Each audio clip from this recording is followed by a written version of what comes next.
So, Dr. Jasser, let me ask you, getting back to what you just mentioned, a month after hundreds of women were sexually assaulted New Year's Eve in a few German cities, Cologne, probably the most notable, there's now a safe zone for females at next week's carnival in Germany, basically their equivalent of Mardi Gras, to try to keep citizens safe. German authorities also issuing these kind of cartoon leaflets at public swimming pools, basically just trying to do a crash course in gender equality and saying you cannot harass women in public. How is Germany going to get out of this, Dr. Jasser? I mean, they've wanted to welcome people. They've wanted to welcome the migrants. They've wanted to house the refugees. But it just seems like for certain people, the language difference and the culture difference is too great to overcome very quickly.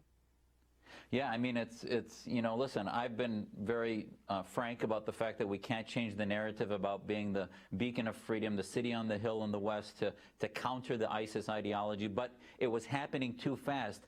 Tens, hundreds, millions were coming to the West, and when you have that too fast, you have a clash of civilizations and cultures. These safe zones, actually, though, is not the answer. It's actually doing exactly what they do in the Middle East, where women can't mix because, oh, you can't trust men and their hormones, so they're going to be treated in a very second, third class way, which is absurd. I mean, either you apply the rule of law and you apply it to the immigrants, the migrants, in a way that treats them as adults, or you ship them out and you're changing your entire society. They can't do that. It's surrender by basically enacting Sharia law. I mean, that was part of the problem in Cologne. There weren't even enough German police officers to deal with all the attacks.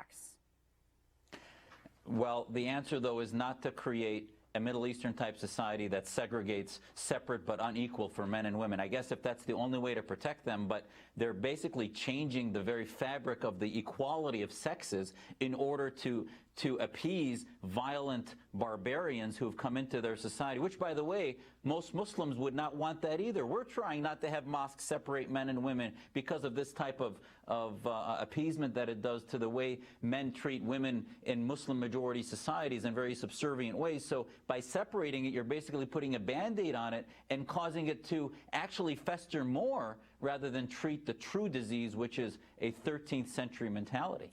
Dr. Jasser, always great to have you with us. Thank you for the time. Thank you for your insights. Anytime. Dr. Zuhdi Jasser with me there. A development